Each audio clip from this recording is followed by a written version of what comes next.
Bonjour, je vous propose la correction des exercices du chapitre de physique numéro 8 sur le vecteur vitesse et la variation du vecteur vitesse instantané à chaque fois, bien sûr.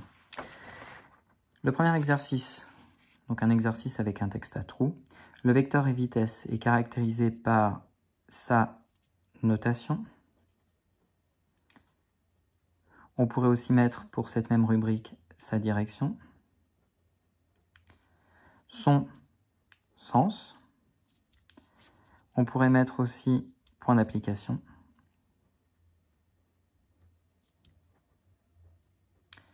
Et sa valeur en newton.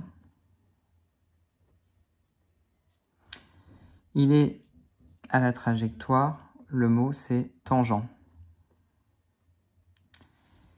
Si le vecteur vitesse reste constant, alors la variation de vitesse est égale au vecteur nul.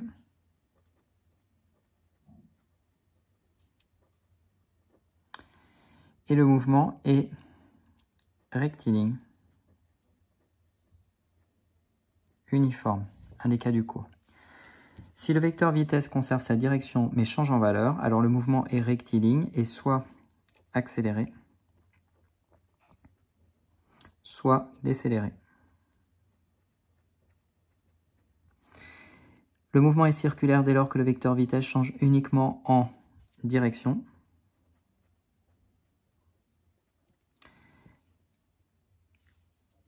Même norme, plus pointe vers un point fixe. La direction change, mais elle pointe toujours vers un même point fixe qui est le centre de la trajectoire. Le vecteur variation de vitesse est dirigé vers le centre de la trajectoire, qui est un cercle. L'exercice 10 est maintenant terminé et achevé. En ce qui concerne l'exercice 17, chute d'une bille dans l'huile. On nous demande d'observer la chronophotographie et cette fois-ci, plusieurs questions sont mentionnées dans l'énoncé. Que peut-on dire de la vitesse de la bille après la 5e position? On voit sur la fin de l'enregistrement, puisque c'est cela que concerne cette question, c'est cette phase du mouvement que concerne cette question, on voit sur la fin de cet enregistrement que les positions de la bille semblent équidistantes à delta t constant. Je vous rappelle que c'est toujours à préciser.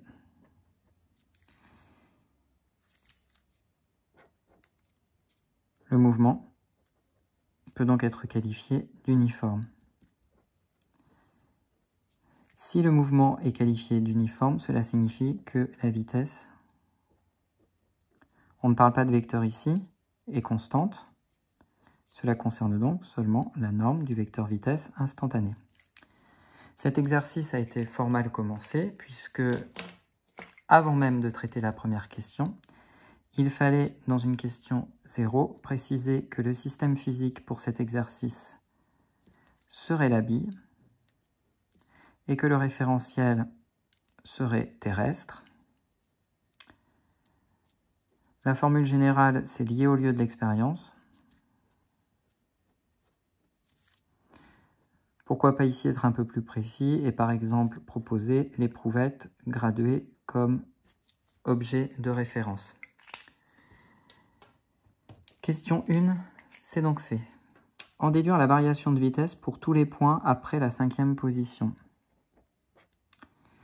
Si après la 5e position, le mouvement est uniforme, cela signifie que on peut constater que la norme du vecteur vitesse, donc de VI, je vais l'appeler B ici comme bille, est constante. Déjà dit dans la question 1. Le mouvement, la trajectoire est une droite Le mouvement est donc rectiligne.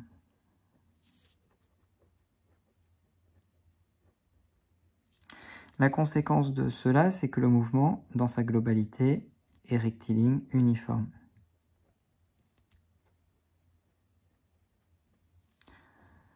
Quand on associe ces deux propriétés, cela signifie que la variation du vecteur vitesse instantanée en un point BI, j'aurais dû ici indiquer que la norme du vecteur vitesse instantanée était constante quel que soit le point BI, au-delà du point 5, donc si I est strictement supérieur à 5, et bien ici, la variation du vecteur vitesse instantanée est égale au vecteur nul.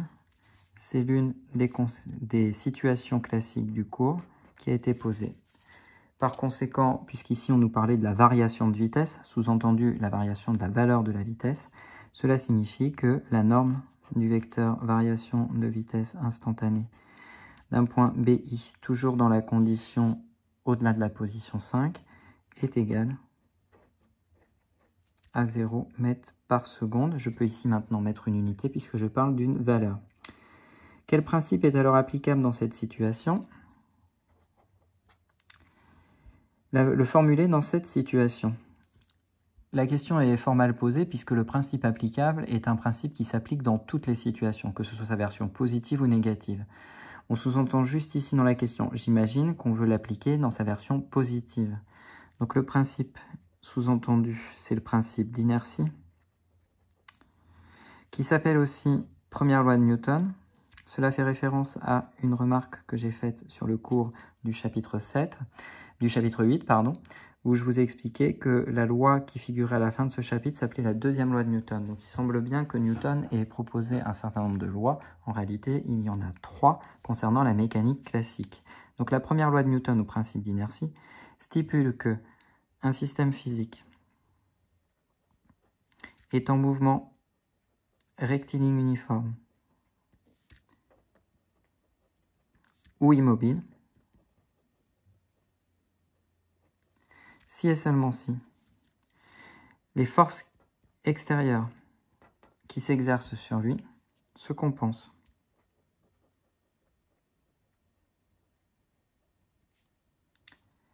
Nous avons ici principe d'inertie à connaître, programme de seconde, et son énoncé à connaître aussi, programme de seconde. Nous avons ici une situation où nous avons un mouvement rectiligne uniforme,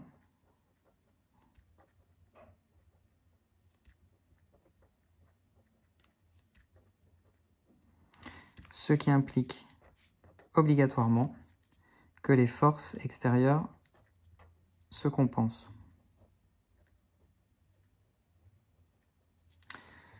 En mathématisant un peu cette écriture, cela signifie que lorsque le vecteur delta VI BI est égal au vecteur nul, la conséquence est que le vecteur résultant des forces extérieures est égal au vecteur nul. Je vous propose, pour pouvoir aller un tout petit peu plus loin sur cette question, de dresser le bilan des forces extérieures s'appliquant sur la bille.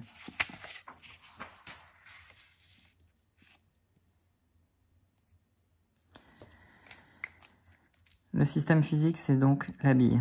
En une position quelconque de son mouvement, elle est immergée donc dans une éprouvette remplie d'huile. Le bilan des forces. Premier vecteur force, changement de couleur, le poids de la bille au voisinage de la Terre. Cette force sera non négligeable, c'est ce qui explique que la bille va descendre. Deuxième vecteur force, la poussée d'Archimède due à l'huile. Cette force est non négligeable également.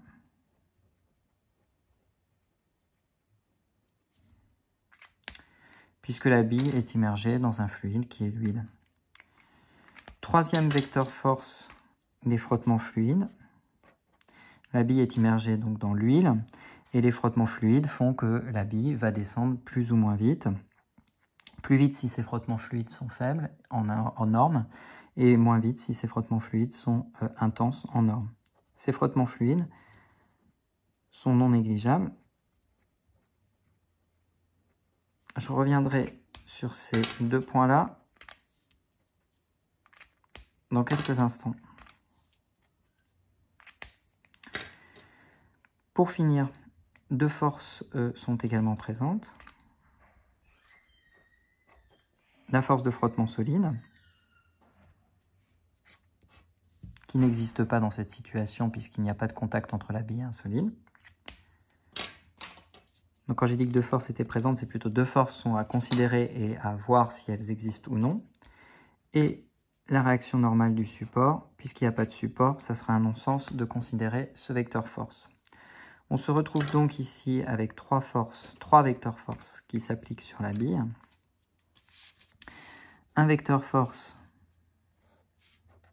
poids qui a un point d'application qui est la bille, une direction verticale, une norme qui est égale à la masse de la bille fois la pesanteur au voisinage de la Terre, ainsi qu'une notation dont on a déjà donné la définition et un sens vers le bas.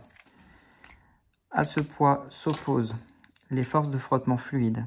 En effet, c'est parce que la bille va descendre que le fluide va exercer une force de frottement fluide et qui va empêcher, plus ou moins, la bille de descendre. Donc le point d'application est toujours la bille, la direction est verticale et le sens c'est vers le haut cette fois-ci. Frottement fluide. Et la poussée d'Archimède de l'air. La poussée d'Archimède de l'air, c'est ce qui fait que vous flottez si vous êtes immergé dans une piscine, dans l'eau. Par conséquent, cette force va aussi s'exercer vers le haut. Je la mets ici en norme plus faible que l'autre. C'est un choix arbitraire. Et on vient de voir que ces trois vecteurs force devaient se compenser pour expliquer la présence et l'existence d'un mouvement rectiligne uniforme.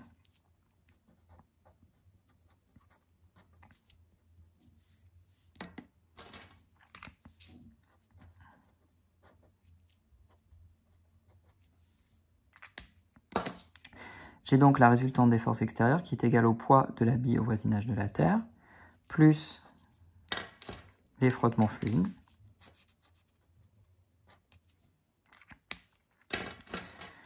plus la poussée d'Archimède de l'huile. Cette somme est égale au vecteur nul, ce qui impose que le poids de la bille au voisinage de la Terre toujours est égal à l'opposé des deux forces, force de frottement fluide et poussée d'Archimède de l'huile. J'ai dit opposé, donc avec un signe moins devant chacune de ces forces. Si je passe aux normes, cela veut dire que la norme du vecteur poids au voisinage de la Terre sera égale, puisqu'une norme est toujours positive, à la norme des frottements fluides auquel j'additionne la poussée d'Archimède de l'huile.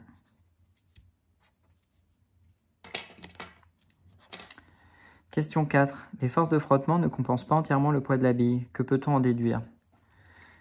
On supposait donc dans la question 4 que la poussée d'Archimède de l'huile était négligeable.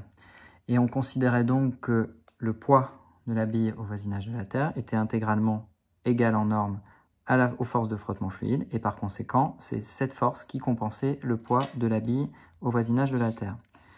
Si la force de frottement fluide ne compense plus le poids de la bille sur Terre, cela signifie, pour la question 4, que la norme du poids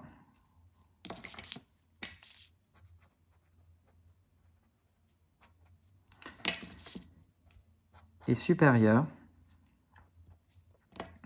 à la norme des forces de frottement fluide. Nous avons donc supérieur. Nous avons donc une résultante des forces extérieures qui globalement n'est plus égale au vecteur nul, mais est dirigée verticalement et dans le sens vers le bas.